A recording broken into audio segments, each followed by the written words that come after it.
Chers mutualistes, bonjour encore aujourd'hui. Oui, je m'approche de vous pour vous parler d'une société mutualiste. Une société mutualiste, en fait, est, elle est vraiment semblable à la vie que mènent les fourmis. Prenez le temps d'observer seulement les fourmis. Vous allez constater que les fourmis, quand ils se mettent à marcher,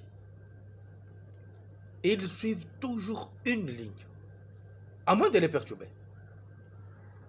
Et vous verrez deux fois, quand ils sont en train de transporter, ils sont capables de terminer même un sac à transporter en un clin d'œil. Voilà comment ils s'organisent. Il y a ceux-là qui sont au-dessus, qui forment le V, pour devoir protéger ceux-là qui sont en train de transporter et qui sont en train de marcher entre ceux-là qui ont fait le V. Vous comprenez réellement que c'est une société très bien organisée. Il y a des policiers, il y a des ouvriers. Les policiers sont là pour protéger. Les ouvriers sont là pour travailler, pour transporter, pour construire même. Et il y a la reine qui est là. Et les reines, protégées aussi. Vous ne trouverez jamais, jamais au grand jamais, chez les fourmis, vous ne trouverez jamais un fainéant. Il n'existe pas. Tous, quand il s'agit de travailler, tous, ils sont au travail. Tous, s'il vous plaît, sont au travail. Mais, regardez un peu les fourmis. Ont-elles la conscience? Ont-elles de l'intelligence plus que l'homme? C'est une question que je vous pose. Est-ce que les fourmis ont-elles l'intelligence et la conscience plus que l'homme? Mais comment ceux qui n'ont pas d'intelligence et de conscience plus que l'homme arrivent à s'organiser dans la société afin que chacun ne manque de rien et ils vivent en paix? Alors que l'Afrique et les pays qui la composent, soient incapables de s'organiser pour produire quelque chose. Nous devons comprendre qu'en réalité, ce n'est pas que l'Afrique ne sait pas s'organiser, non. Mais il se fait tout simplement que l'Afrique a adopté des méthodes qu'il a faut regretter aujourd'hui. L'Afrique a été conduite d'une mauvaise manière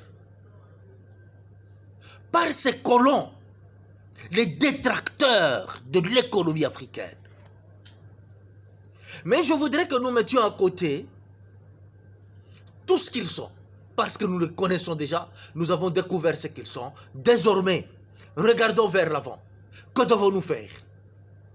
Soyons comme des fourmis, n'ayant pas de conscience, n'ayant pas de l'intelligence, mais fournissant un travail de titan, capable de détruire même une maison. Les petits êtres là, les petits êtres. Au point que quand il est seul, il est incapable de faire quelque chose. Mais quand ils sont en groupe, ils vous démontrent de quoi ils sont capables. Ne pouvons-nous pas suivre l'exemple des fourmis?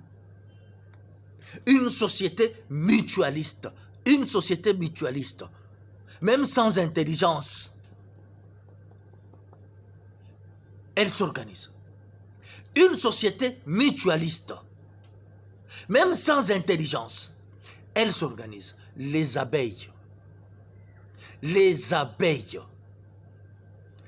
Quand les abeilles volent, elles volent ensemble. Et elles savent où est-ce qu'elles doivent se poser.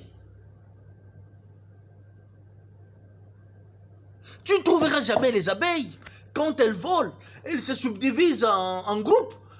Et quand elles doivent s'accrocher, elles s'accrochent différemment.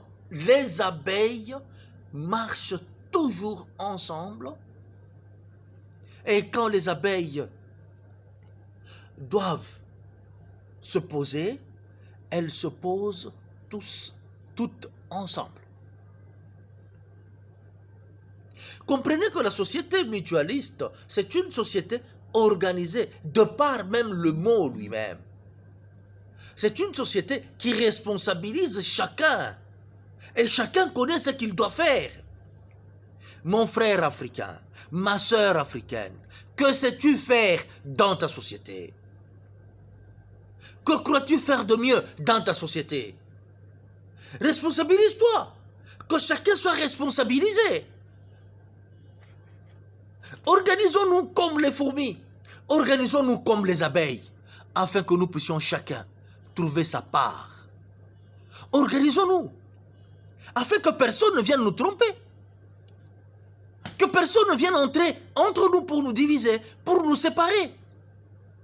Organisons la société africaine comme sont organisées les fourmis et les abeilles. Je vous demande de fouiller partout.